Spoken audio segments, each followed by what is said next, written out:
The latest Marvel Disney Plus series, Daredevil Born Again, concluded its first season, and I personally thought it was kind of mediocre.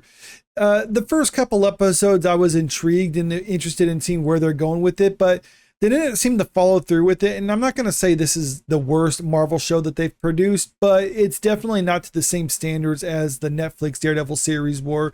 And even though this is something that they look back on when they're halfway through the production, scrapped a lot of it and tried to reshoot a bunch of it, you can tell that they were reusing some of the old stuff that they had with it. And the final result for this series really does seem like it's something cobbled together from multiple other scripts, because you got certain plot lines that are dragged out. Other things are introduced only to get immediately resolved. Some things are introduced and never to be resolved. So the whole thing was just kind of a mess. And you can almost see that reflected in the Nielsen charts, or at least the lack of Nielsen charting for this show, because apparently viewership of it wasn't very good either. But despite all that, they're still going to follow through with the second season of it, because either it's good enough for them, or they think that it's good enough to actually attract enough people back, or maybe the show is produced, or they can produce it cheaply enough that they can still be profitable. Who knows? But either way, they're going to continue with this. But despite all that, one of the executives behind the show said that a lot of the people that were criticizing this show online were, I guess, just too mean in their criticism.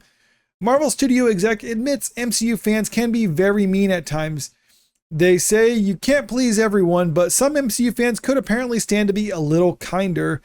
Now, I'm not going to say that all criticism for this show is constructive criticism. I mean, online people can just be mean for the sake of it, but I mean, that's just the nature of being online. I mean, I've gotten my fair share of criticism and just hateful comments at me. I mean, I just don't let it bother me. Maybe it's because I don't get it to the same volume as some of these people do, but you would think that the praise would also kind of outweigh that, because if you're getting a lot of the praise that these people are getting, then you would think that you could ignore the criticism, but evidently that's not the case, which to me, that kind of suggests that the criticism outweighs the positives, but that's just speculation on my part. Let's look at this article though and see exactly what they're saying about it.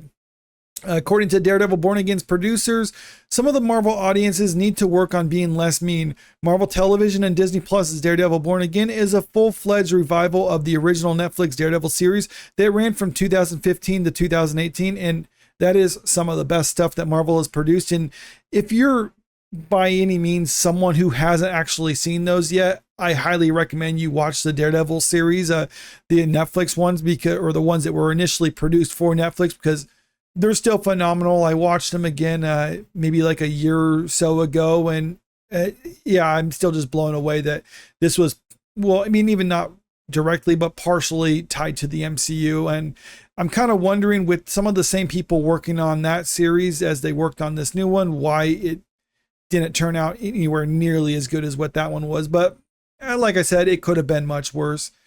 However, it is by no means the exact same show, with Born Again opting for quicker pace and different storytelling structure than its first TV incarnation. I like how they say it's a full-fledged revival of it. It's like, yeah, it's the exact same thing as the Netflix one, except it has different pacing, different storytelling, different structure. Okay, so it's a different thing entirely. Just say you're trying to do a different thing, but you just have the same actors in. And I mean, that's kind of what they're treating it as. That's why it's referred to as Daredevil Born Again season 1 as opposed to season 4 of Daredevil. But maybe there's just some, I don't know, IP reasons why they can't do that, because like Netflix owns the first 3 seasons, or some licensing agreement. I don't know. It's probably some business reason why they can't say this is season 4, but this definitely doesn't feel like season 4. It does feel like season 1, but of a completely different show, just happens to have the same characters in it. The April 7th episode of the Talk Daredevil podcast featured 2 important people involved in Daredevil Born Again as guests: showrunner Dario Scaredapane.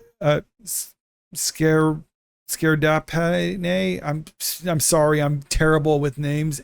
And executive producer Sana Amanat. Eventually, the conversation turned to fan reaction regarding Born Again. Amanat joined Marvel in 2009 on the publishing side. It was there that she co-created mega fan favorite Kamala Khan. Mega fan favorite Kamala Khan in the comics. You know, the character that they kept having to kill off and revive because her comics weren't selling. That's the mega fan favorite. When Marvel Studios developed Miss Marvel on Disney Plus, Amanat was brought aboard the show as an executive producer. And one must keep in mind, old Hornhead had an extremely ardent built-in fan base that originated along with the initial Daredevil Netflix show. As such, viewers who adored the original have been quite vocal going into Born Again, which is something that Amanat attested to. Well, yeah, because you're saying it's going to be a continuation of the Netflix show. So people were like, well, we love those. We've seen a lot of bad stuff coming out of Marvel. Don't screw it up. And like, I'm not going to, like I said, I want to be nice about it and say that they didn't just screw it up entirely, but what we got wasn't good. I'll just leave it at that. It, like I said, it could have been much worse, could have been much better. Because I've been a Marvel fan for so long, I've seen every reaction. I know how the fan community is, and you know, sometimes it can be very mean. And yes, fans online can be very mean in their criticism of the properties that they produce. But one thing that they also can be is very kind in what they're about the various properties that they watch. In the past, pretty much anything Marvel related was just showered with praise from everyone because, you know, it was Marvel. As long as it was a Marvel project, that it was going to be successful and people were going to show up to the theaters on opening night and love it because that's just how it was.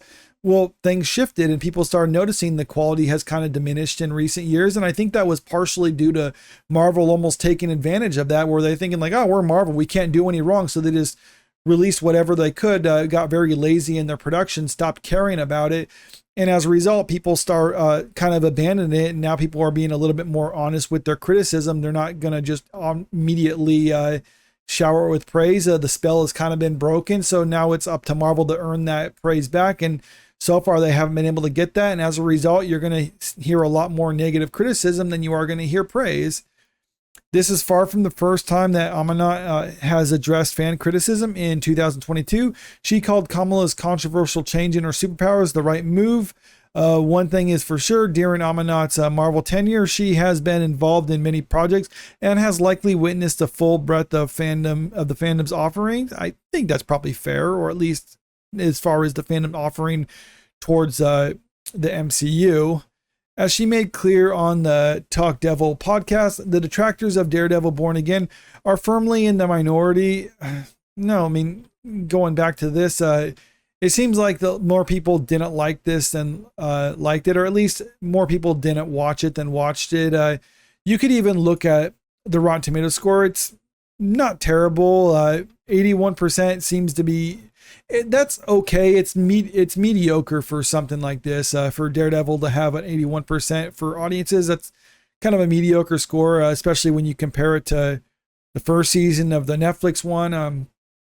And that's 93, 89 for the season 2, 86 for season 3. And I think that's probably a fair way to, I mean, I'm pretty much almost in line with the audience score on that one, where I like the first season the best, followed by season 2, and then season 3, and then this one worse, but I would probably rate this a bit lower. My rating system is usually like 5 is most middle. Anything above 5 is points in favor of it. Anything below 5 is against it. I would say this one was kind of 5. It's not necessarily great. It's not terrible. It's just very middle of the road. At least that's how I would view it. Feel free to disagree with me on that one though, because I know my rating system is not usually how most people do those sort of things. That's just my own personal take, in case you ever see me give a rating to something and you're wondering why that is. That's why. This is far from the first time that Anima has addressed fan criticism. In 2022, she called Kamala... Okay, I already read that part. As she made clear on the Talk Devil podcast, the detractors of Daredevil Born Again are firmly in a minority. Okay, for the most part, I have found it to be a really wonderful community where we get inspiration from them. I feel like there's a lot of great ideas too. We're listening. Still, the producer quickly pointed out that what fans want might not always be best for the series as a whole, explaining that it is absolutely a balance to manage expectations and reality simultaneously.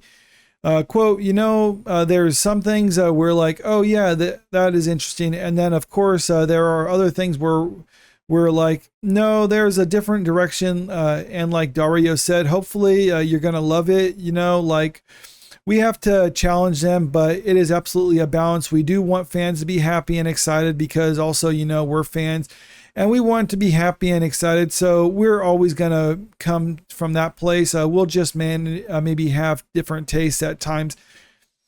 That's not the worst response to this sort of thing, but I would argue that since they're also producing a product for the audience, their taste should supersede your taste as a producer for it or as a showrunner for it. You're not making something for yourself. You're making something for the audience. And if you're thinking like, yeah, the audience wants this, but this is what I want to do with it, well, then you're in a bad business right there. If that's kind of what you're going about doing things, you should be trying to do something that the audience would like first and foremost. And maybe sometimes that means that you don't always get your way. And if anyone has to make a sacrifice, whereas sacrificing what the audience wants and what's the producers wants, it should be the producers having to make the sacrifice to that end. But I don't know. I mean, they're the ones working on the project. So, I mean, if they want to put out something that they personally enjoy, but no one else watches and it ends up losing money, I guess that's on them. I don't think that's a smart business decision, but I guess there's worse things you can do. I will give this person credit for not just attacking the fans and saying you're just a bunch of ists and phobes and other things. I mean,